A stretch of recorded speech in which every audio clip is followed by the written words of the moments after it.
It was so nice to meet some of you last night. Those who met me telling The Princess and the Pea should not be expecting the same today. Don't worry, I'm not going to start your day off with a fairy tale.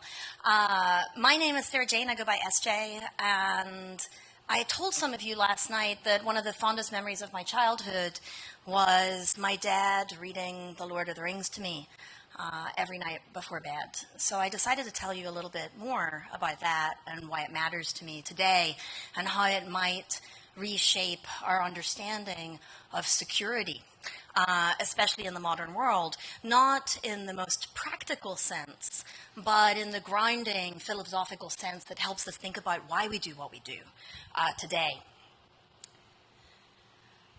Now my heart is doubtful, the world changes, and all that once was strong proves unsure. These are the words of Theoden of Rohan at the end of the second book, when they stand their last stand at Helm's Deep. It's not surprising he feels unsure.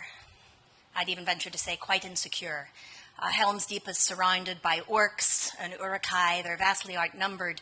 If you've read the book or seen the movies, it might remind you of a scene from World War II, and that's exactly what Tolkien had in mind as the forces amassed and prepared to walk across Europe, obliterating freedom at every step of the way. But that night, in the dark, Theoden, along with Strider, some dwarfs, and in the movies, some elves who actually never show up in the story, but it makes for a great movie scene, make the last stand in the deep against the forces of Saruman and Sauron. It seems pretty hopeless. In fact, people have forgotten Gandalf's prophecy to look to the sun and its rise on the third day, for that's when I will come. And who can blame them? Yet in that moment, filled with fear, not knowing what to do, realizing that every single person, man, woman, and child under his charge will probably be slaughtered within a matter of hours, if not minutes, Theoden looks at Aragorn and asks, what can man do in the face of such hatred?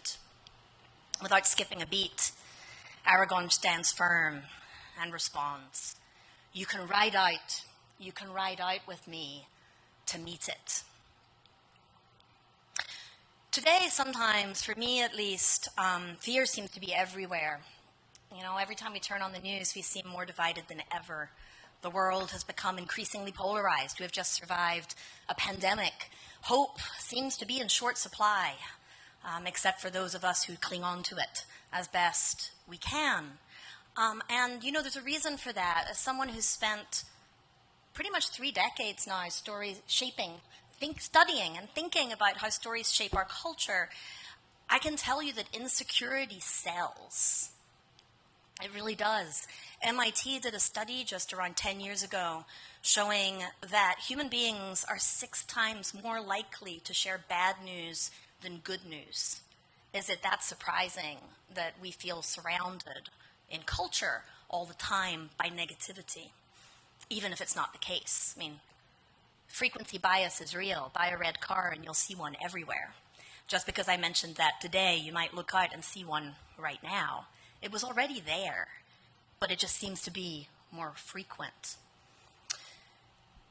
I think that Aristotle gives us a good lesson about what security really looks and feels like. Over 2,000 years ago, he told us that courage is not the ability to stand up and do something in the absence of fear. It's the ability to stand up and do it in the midst of it. What does that look like today? I mean, things are actually better than ever. Let's get a quick show of hands. Who's over 30 here? Come on, put your hand up if you're over 30. If you're over 30, okay, so in hunter-gathering times, all of us, most likely, on average, would be pushing daisies because the life expectancy was 32. And you think, well, that's a very, very long time ago. It is. But the reality is that in 1860, The life expectancy in the United States, which was higher than almost any other country in the world, was only 39. That's not that long ago.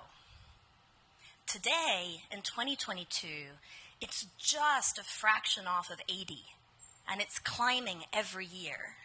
And that's in spite of a pandemic that we all just lived through.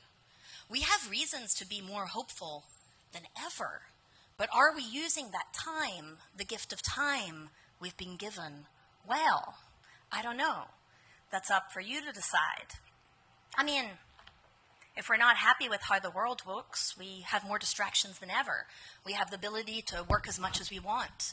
I was just mentioning to somebody this morning, Americans work more hours than any other workers on earth, and yet they're less than 60 times more productive than many countries who spend less time in the office or working remotely. We also distract ourselves with the media, and when a screenwriter and a film producer gets up here and sounds the alarm bell about television, it's probably time to listen.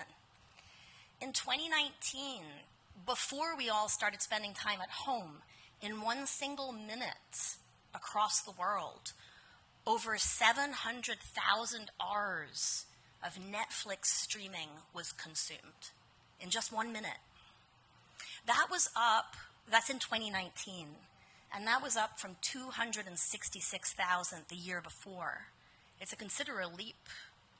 You know, it only went up more during the pandemic, and we might hope that this year it's slid back down. It hasn't.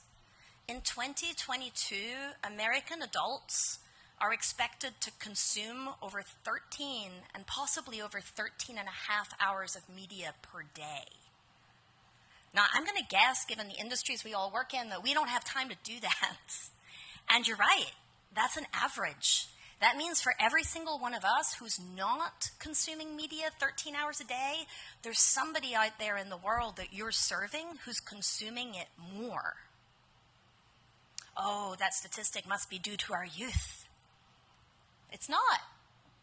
That's the statistic for adults. In fact, young people, thanks to no phone school zones, are consuming much less, but probably too much. American teenagers this year will consume between 9 and 10 hours per day.